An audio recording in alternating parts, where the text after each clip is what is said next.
जय हिंद साथियों, इस चैनल पर आप सभी का स्वागत है। आशा करता हूं कि आप लोग सकुशल होंगे। हम लोग इस चैनल के माध्यम से गणित श्रृंखला का अध्ययन कर रहे थे, जिसके अंतर्गत हम लोग गणित के बारे में अध्ययन कर रहे थे। तो हम लोग पढ़ाई शुरू करने से पहले एक मोटिवेशनल लाइन्स यानी प्रेरणादायक पंक्तियों के बारे में जानेंगे, जिससे कि हमारे आंतरिक ऊर्जा का स्तर बढ़े और हमारे पढ़ाई में मन लगे, ताकि हम अपने लक्ष्य को हासिल कर सकें। तो आज के लिए मोटिवेशनल लाइन जो होगा यानी प्रेरणादायक पंक्तियाँ जो होगी वो ये है कि मैंने ये नहीं रखता कि आप कितने बड़े सपने देख रहे हैं, मैंने ये नहीं रखता कि आप कितने बड़े सपने देख रहे हैं, मैंने ये रखता है कि आप उस सपने के लिए क्या कर रहे हैं, कितना प्रयास कर रहे हैं। तो चलिए अब हम लोग देर न करते हुए अपने पढ़ाई की ओर आगे बढ़ेंगे। अब हम लोगों ने कल जो वीडियो था, कल के वीडियो में संख्या के प्रकार के बारे में अध्ययन किया था कि कितने प्रकार होते हैं, और उन्हें संख्या रेखा के बारे में अध्ययन किया था कि संख्या रेखा पर किस प्रकार संख्याओं को दर्शाते हैं। तो आज का जो हमारा ये वीडियो होगा, इसमें हम लोग संख्या रेखा पर संख्याओं को प्रदर्शित करने के बारे में जानेंगे कि संख्या को संख्या रेखा पर कैसे प्रदर्शित किया जाता है। तो चलिए हम लोग शुरुआत करते हैं।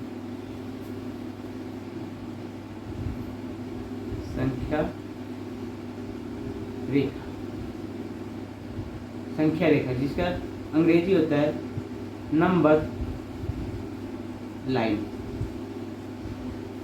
संख्या रेखा का अंग्रेजी क्या होता है? Number line. देखिए, पहले हम लोग प्रकृत संख्या को दर्शाएंगे।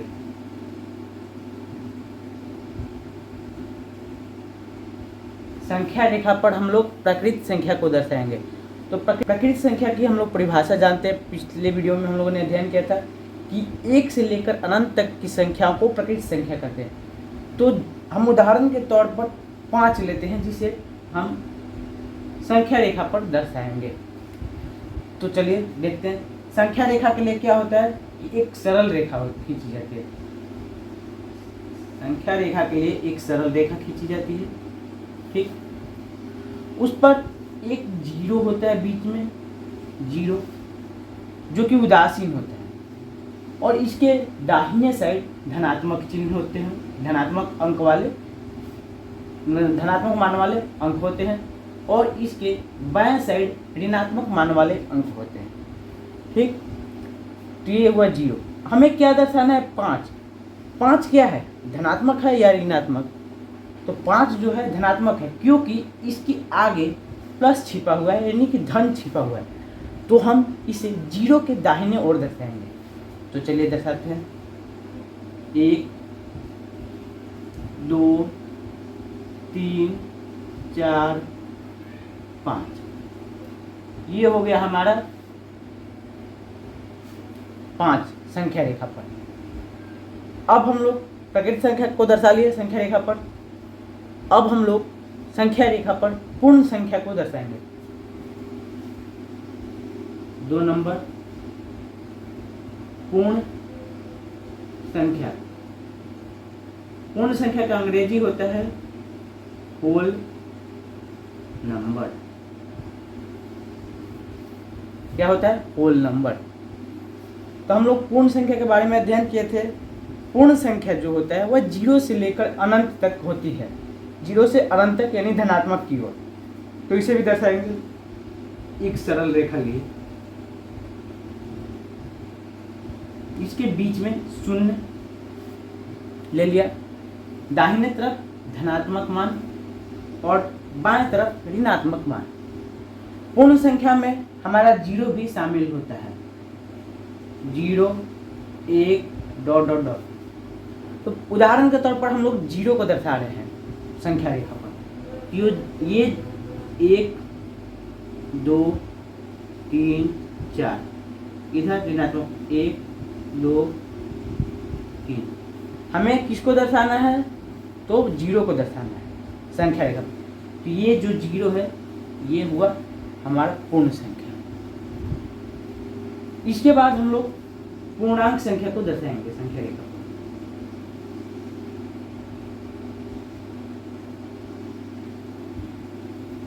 पूर्णांक संख्या। इसका अंग्रेजी होता है इंटीजर नंबर। पूर्णांक संख्या का अंग्रेजी होता है इंटीजर नंबर। पूर्णांक संख्या में धनात्मक, ऋणात्मक मान वाले संख्या और उसके साथ जीरो भी शामिल होता है। तो उदाहरण के तौर पर हम पूर्णांक संख्या में -3 को लेंगे। उदाहरण के तौर पर क्या लिया मैंने? -3, जिसे संख्या रेखा पर दर्शाना है। ये एक लाइन ड्रॉ किया, सरल रेखा, बीच में 0 और इसके दाहिने तरफ धनात्मक वैल्यू वाले अंक 1 2 3 4। इधर भी इधर ऋणात्मक -1 -2 -3 और -4। हमें क्या दर्शाना था? -3। -3 कहाँ है? तो 0 के बाईं तरफ तीसरे नंबर पर। ये हुआ हमारा -3 संख्या रेखा पर। तो अब इसके बाद हम लोग परिमेय संख्या के दर्शाएंगे। हम लोगों ने पूर्णांक संख्या, प्रकृत संख्या और पूर्ण संख्या को संख्या रेखा पर प्रदर्शित कर लिया और उन्हें देख लिया। अब हम लोग परिमेय संख्या को प्रदर्शित करेंगे संख्या रेखा पर। परिमेय ये हुआ 4 नंबर परिमेय संख्या, जिसका अंग्रेजी होता है रेशनल नंबर। परिमेय संख्या के बारे में अध्ययन किया था। उसके अंतर्गत क्या मालूम चला हमें कि परिमेय संख्या वह संख्या होती है जिसे p/q के रूप में लिखा जा सके। p/q यानी 2/3, 5/2, 3/4। ये सारे परिमेय संख्या है, या सिर्फ 2 भी परिमेय संख्या होगा, क्योंकि बताया था कि इसके नीचे 1 लिख देंगे, यह p/q के रूप में हो गया और इसके मान में परिवर्तन भी नहीं हुआ। तो चलिए हम लोग उदाहरण के तौर पर ये जो 3/4 है इसे पहले संख्या रेखा पर प्रदर्शित करेंगे। एक सरल रेखा मैंने खींचा, बीच में 0, इसके तरफ ऋणात्मक मान -1 -2 -3, उधर धनात्मक 1 2 3 1 2 3 ले लो। ये जो 3/4 है इसे हम भाग देंगे। 3/4 को भाग देंगे तो इसका मान आएगा 0.7, जो कि 1 से कम है। यानी कि इसका मान जो होगा संख्या रेखा पर 1 से बाईं ओर होगा, क्योंकि बाईं ओर की संख्याएं का मान कम होता है, दाईं ओर की संख्याओं का मान अधिक होता है। तो बाईं ओर, ये नीचे हर में कितना है? ऊपर वाले को क्या कहते हैं? अंश। ऊपर वाले को अंश और नीचे वाले को हर। ठीक, हर में 4 वैल्यू है, यानी कि 0 से 1 के बीच 4 हिस्से होंगे। तो जिसके लिए हमें 3 लाइन खींचनी होंगी, 1 2 3। ये 4 हिस्से हो गए, 1 2 3 4। क्या है? 3/4, यानी अंश कितना है? 3। तो तीसरे लाइन पर रखेंगे 1 2 3, यानी ये वाला जो लाइन होगा यहाँ पर हमारा 3/4 होगा। कहाँ पर होगा? तो यहाँ पर 3/4 होगा हमारा। अगला हम देखेंगे 5/2। अगला हमारा होगा 5/2। इसके लिए भी एक सरल रेखा खींचेंगे, बीच में 0 को लिखेंगे, इधर ऋणात्मक मान -1 -2 -3, इधर धनात्मक मान 1 2 और 3। ठीक, इतना हो गया। इसके बाद हमें क्या करना है? इसके बाद हमें इसे डिवाइड करना है। डिवाइड करने पर कितना आएगा? 2 दूनी 4, 1 और 0.5, 2 5 10, यानी 25 दूनी 50, 2.5 हमारा मान आया। तो ये आपको समझ में आ रहा होगा 2.5, यानी कि इसका मान जो होगा 2 से अधिक होगा, यानी कि 2 के दाहिने हो जाएगा। ठीक, तो 0.5 है, यानी कि 5वां हिस्सा, 10 हिस्से का ये 5वां हिस्सा है। तो 2 और 3 के बीच 10 लाइन खींचेंगे, 1 2 3, छोटा पड़ जा रहा है इसके लिए मैंने 2 और 3 के बीच 9 लाइनें खींची, जिससे इसके बीच 10 हिस्से बने। 2 और 3 के बीच 9 लाइन खींचने पर 10 हिस्से बने। देखिए 1 2 3 4 5 6 7 8 9, 9 लाइन है। हिस्सा कितना? 1 2 3 4 5 6 8 9 10, 10 हिस्से बने। 2.5 को दर्शाना है, तो 2 यहाँ तक तो आ गए, हम यहाँ तक पहुँच गए हैं। इसके बाद 5 हिस्सा, यानी 5, 1 2 3 4 5, यानी कि यहाँ पर मेरा होगा 2.5, जिसे परिमेय के रूप में, बट्टे के रूप में 5/2 लिखेंगे। ये हुआ हमारा 5/2। ठीक इसी तरह ऋणात्मक मान भी जो होंगे, जैसे -2/3, तो ठीक उसी तरह इधर साइड दर्शा लेंगे। नहीं तो देखिए हम दर्शाकर दिखा रहे हैं आपको, माइनस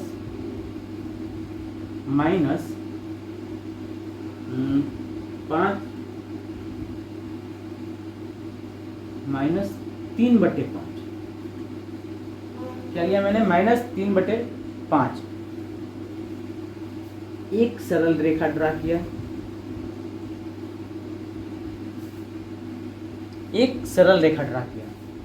बीच में 0, इधर दाहिने तरफ धनात्मक 1 2 3 4 5।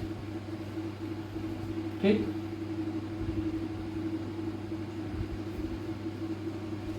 और इधर ऋणात्मक -1 -2 -3। इसे भाग देंगे। भाग क्यों दे रहे हैं?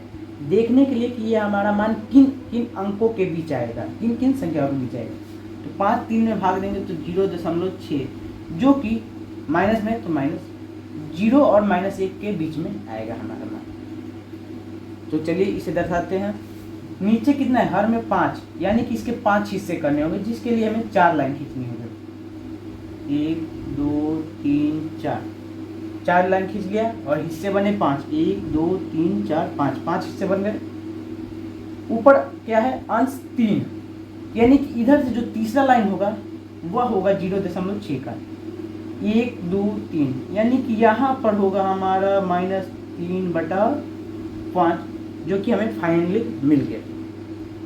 तो अब इसके बाद हम लोग क्या देखेंगे? अपरिमेय संख्या, यानी अपरिमेय संख्या को संख्या रेखा पर कैसे निरूपित किया जाएगा।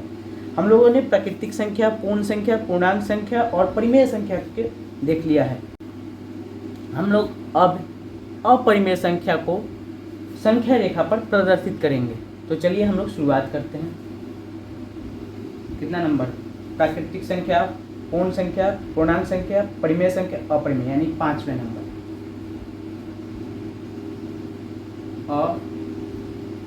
अपरिमेय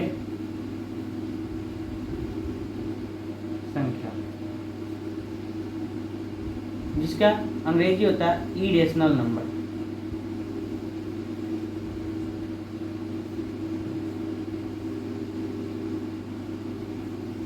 इरेशनल नंबर। तो अपरिमेय संख्या कौन सी संख्या होती है? पहले इसके बारे में थोड़ा पीछे के बारे में, जो पीछे हम लोग अध्ययन किए थे वो जान लें। अपरिमेय संख्या उस संख्या को कहते हैं जिसे p/q के रूप में नहीं लिखा जा सके, या जो परिमेय संख्या नहीं हो। तो जिसके अंतर्गत उदाहरण के तौर पर आते हैं √2, √3, √5। ये सब अपरिमेय संख्या है, जिन्हें हम अभी संख्या रेखा पर प्रदर्शित करेंगे इनके मान को। चलिए शुरुआत करते हैं। तो संख्या रेखा पर प्रदर्शित करने से पहले सबसे ज़्यादा जरूरी है एक संख्या रेखा का होना, जिसके लिए एक सरल रेखा लेंगे। मैंने एक सरल रेखा ली, बीच में दिया 0, इधर धनात्मक मान 1, इधर 2, इधर 3, इधर ऋणात्मक मान -1, -2 और -3। 0 के इधर साइड धनात्मक मान और इधर माइनस धनात्मक। मैंने संख्या रेखा पर ये मान ले लिया, 0 के उधर धनात्मक और इधर ऋणात्मक। हमें धनात्मक मान निकालना है, √2 का मान। √2 कैसे बनेगा, इसका मान क्या होगा, देखिए √2 इसे जोड़ेंगे तो √1 + 1 बराबर कितना होगा, √2। अगर 1 किसका वर्ग होगा, 1 का ही वर्ग होगा, 1 के स्क्वायर प्लस 1 का स्क्वायर हुआ। ठीक, अब हम इसे मानते हैं कि ओ ए है बराबर 1 और इसे ओ बी मान लेते हैं 1। ठीक, नहीं, ओ ए और इसे ए बी मान लेते हैं। और ये जो होगा हमारा ओ बी होगा। अब एक त्रिभुज ड्रॉ करते हैं, ये ओ है और ये ए और ये बी, ए 1 और ये √2, क्योंकि ये समकोण त्रिभुज का नियम है, उसके अंतर्गत ये हो गया कर्ण और ये लंब आधार, आधार और ये लंब। हमारा 0 जो है यह ओ को दर्शाएगा, किसको दर्शाएगा, ओ को, और 1 जो है ए को दर्शाएगा। यहाँ पर हम 1 के सीधे एक सरल लंब खींचेंगे जिसका मान होगा 1। इसके सिधाई में कितना मान का रेखा खींचे, 1 का, सेम इसके बराबर, क्योंकि हमारा जो है ए बी 1 है, यहाँ पर आया, ये हुआ बी। अब हम इसको और इसको मिलाएंगे। अब क्यों मिलाएं, क्योंकि हमें क्या ज्ञात करना है, √2, और समकोण त्रिभुज पर हमने समझा दिया है कि 1 और 1, ये जो हुआ आधार और ये हुआ लंब, इन दोनों को जोड़ने पर सूत्र के माध्यम से √2 प्राप्त होता है। तो ये हुआ हमारे, ये भी इसका मान 1 है और इसका भी मान 1 है। इन दोनों को जोड़ने पर हमें इसका मान कितना प्राप्त होगा, √2। ठीक, यानी कि यहाँ पर जो वैल्यू आएगा यहाँ से और यहाँ के बीच का √2 हुआ। लेकिन ये वाला जो मान है वह संख्या रेखा पर नहीं है, हमें संख्या रेखा पर लाना है। तो संख्या रेखा पर हम कैसे लाएंगे, तो संख्या रेखा पर लाने के लिए हमें प्रकार की जरूरत पड़ेगी। तो चलिए उसे हम समझते हैं। मेरे पास तो व्हाइट बोर्ड वाला जो प्रकार होता है वो नहीं है, लेकिन हम इसके माध्यम से ही आपको बताते हैं। तो जो ये प्रकार का टिप यानी पॉइंट होगा, इसे हम ओ यानी 0 पर रखेंगे, ठीक यहाँ पर, और ये पेंसिल की नोक को बी पर रखेंगे। ठीक, ये लगभग इतना है, और इसको ऐसे घुमा देंगे। यहाँ क्या करेंगे, ऐसे रखेंगे ओ पर और बी पर, और लेकर ऐसे चाप खींचेंगे, और जहां पर भी ये आएगा, देखिए जब हम यहाँ पर प्रकार की नोक और यहाँ पर पेंसिल की नोक रखकर जब चाप खींचेंगे तो संख्या रेखा पर जहाँ पर भी पेंसिल का नोक आएगा वहाँ पर हमारा √2 का मान आएगा। तो मानते हैं कि लगभग यहाँ पर हमारा नोक पेंसिल का आकर मिलेगा जहाँ पर √2 होगा, यानी कि √2 का मान मैंने प्रदर्शित कर दिया। अब हम लोग करेंगे √3 का मान प्रदर्शित, √3। तो इसे भी पहले हल कर लेते हैं, इसको सरल बनाते हैं। तो √2 + 1 + 1, ओह सॉरी ये तो 4 हो जाएगा। √2 + 1 = √3। 2 को फिर जोड़ेंगे 1 + 1 + 1, ठीक, और ये हुआ √1 का स्क्वायर + 1 का स्क्वायर + 1 का स्क्वायर। अब हम सरल रेखा खींचेंगे। सरल रेखा मैंने खींचा, 0, इधर 1 2 3, -1, -2 और -3। पहला क्या है, 1 है, यानी कि यहाँ से यहाँ 1 हुआ, इसके बाद 1 है, यानी कि इसके ऊपर हम शीर्ष लंब जो लेंगे 1 के बराबर लेंगे, सीधा लाइन। तो ये हुआ O, ये हो गया A, OA बराबर 1। इसके बाद यहाँ पर B, OB बराबर AB बराबर 1, और इन दोनों को मिला दिया, बना √2। तो हमने 0 और 1 के बीच हमारा जो यूनिट का मान होगा वह होगा 1, ठीक। A और B के बाद बीच जो एक यूनिट होगा इसका मान भी होगा 1, और 0 और O और A के बीच के हमारे यूनिट का मान होगा 1, A और B के बीच के यूनिट का मान होगा 1, और इन दोनों के मिलाने से जो यूनिट का मान निकलेगा वह होगा OB के बीच का √2। यह त्रिभुज के फॉर्मूला से, समकोण त्रिभुज के √2 बराबर √1 प्लस √1। अब √2 हो गया। फिर यहाँ से हम एक समकोण इस रेखा के सीधे में एक लंब खींचेंगे जिसका मान होगा 1 यूनिट। क्या होगा, इसका मान होगा 1 यूनिट। अब √2 और 1 को जोड़ेंगे तो क्या निकलेगा, √3। कैसे, इसे भी मैं दर्शा गया, √2 का होल स्क्वायर करते हैं और प्लस 1 का होल स्क्वायर करते हैं और इसे अंडर रूट करते हैं, क्योंकि समकोण त्रिभुज है, जिसमें समकोण त्रिभुज में क्या होता है, फार्मूला लिखते हैं, कर्ण = √, लंब का स्क्वायर प्लस आधार स्क्वायर, ठीक, लंब स्क्वायर प्लस आधार स्क्वायर। अब तो हमारा जो हुआ ये √2 प्लस 1 हल करेंगे, √2 का स्क्वायर 2 प्लस इसका 1 √3 आ गया, √3।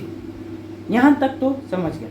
हाँ, √3 हमारा मान आ गया जो कि हमें दर्शाना है संख्या रेखा पर। लेकिन ये मान जो है संख्या रेखा पर नहीं है, क्योंकि संख्या रेखा क्या होती है, सरल रेखा होती है, जो कि ये है हमारी, ये वाली सरल रेखा है। तो फिर इसके लिए क्या करना होगा, वही काम जो इसमें किए थे, प्रकाल की मदद लेंगे। प्रकाल के नोक को O यानी 0 पर रखेंगे और पेंसिल की नोक को यहाँ पर सबसे ऊपरी बिंदु, जिसे हम लोग C नाम देते हैं, इस पर रखेंगे। अब इन को मिलाएंगे, यहाँ से लेंगे और ऐसे रख के चाप को घुमाएंगे तो लगभग 2 से पहले आएगा, लगभग ये जो आएगा ये यहाँ आएगा। तो यहाँ पर हमें √3 का मान मिल गया संख्या रेखा पर, ठीक। अब आप लोगों को लगभग समझ में आ गया होगा कि संख्या रेखा पर हमें कैसे दर्शाना है, संख्या रेखा पर मान को कैसे दर्शाना है। हम प्रकृत संख्या, पूर्ण संख्या, पूर्णांक संख्या, परिमेय संख्या और अपरिमेय संख्या को देख लिए। एक मान देखते हैं जो कि 2 के बाद आए, यानी √5, उसे अब हम लोग दर्शा करके देखते हैं। हमें दर्शाना है √5 का मान संख्या रेखा पर। तो √5 हमने ले लिया, इसको हल करते हैं। इसको हल करेंगे तो √4 जोड़ 1 क्या 5 हो गया। 4 किसका वर्ग है, 2 का स्क्वायर प्लस 1 का स्क्वायर।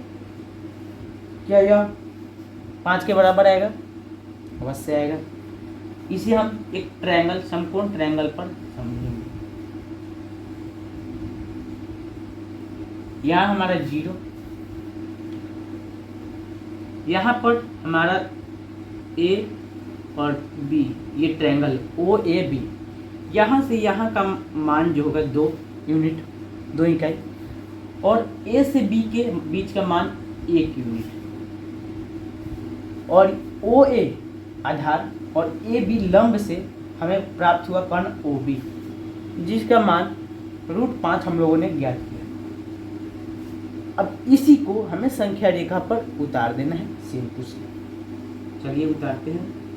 एक सरल रेखा खींच लिया मैंने, यहाँ पर लिया 0, इधर ऋणात्मक मान -1 -2, इधर धनात्मक 1 और 2 और एक एक्स्ट्रा 3। ये जो हमारा 5 का मान आएगा, जो √5 का मान 2 से अधिक आएगा और 3 से कम में आएगा, क्योंकि 3 का जो वर्ग होता है वह 9 के बराबर होता है, यानी कि √9 होता है, तो जो कि 5 इससे छोटा है, तो इसीलिए यह 2 और 3 के बीच में आएगा।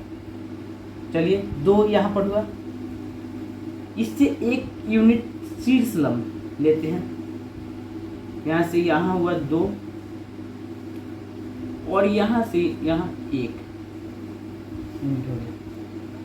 अब हम इसे मिला देंगे, इसे A कहेंगे और इसे B कहेंगे, हो गया। फिर इसके बाद वही पुरानी प्रक्रिया को दोहराएंगे, प्रकार लेंगे और प्रकार की नोक को 0 पर और पेंसिल की नोक को B पर रखेंगे और यहाँ से चाप लेकर के इसे सीधा संख्या रेखा पर खींच देंगे। तो हमारा चाप जहाँ पर भी आकर के मिलेगा, हमारा चाप यहाँ से घूमते हुए जहाँ पर भी आकर के मिलेगा, लगभग जहाँ पर मिलेगा, लगभग यहाँ पर मिलता होगा मान लीजिए, तो यहाँ पर हमारा √5 का मान आएगा। ठीक, ये हमारा इतना ही था। आज हम लोगों ने क्या क्या पढ़ा, संख्या रेखा पर कैसे संख्याओं को निरूपित करते हैं, जिसके अंतर्गत हम लोग प्राकृतिक संख्या को निरूपित किया, पूर्ण संख्या, पूर्णांक संख्या, परिमेय संख्या, अपरिमेय संख्या को निरूपित किया। अगर आपको मेरे पढ़ाने का तरीका अच्छा लगा हो तो आप अपने संबंधी दोस्तों के पास शेयर कीजिए और चैनल को सब्सक्राइब कीजिए। तब तक के लिए धन्यवाद। जय हिंद। आपका दिन शुभ रहे।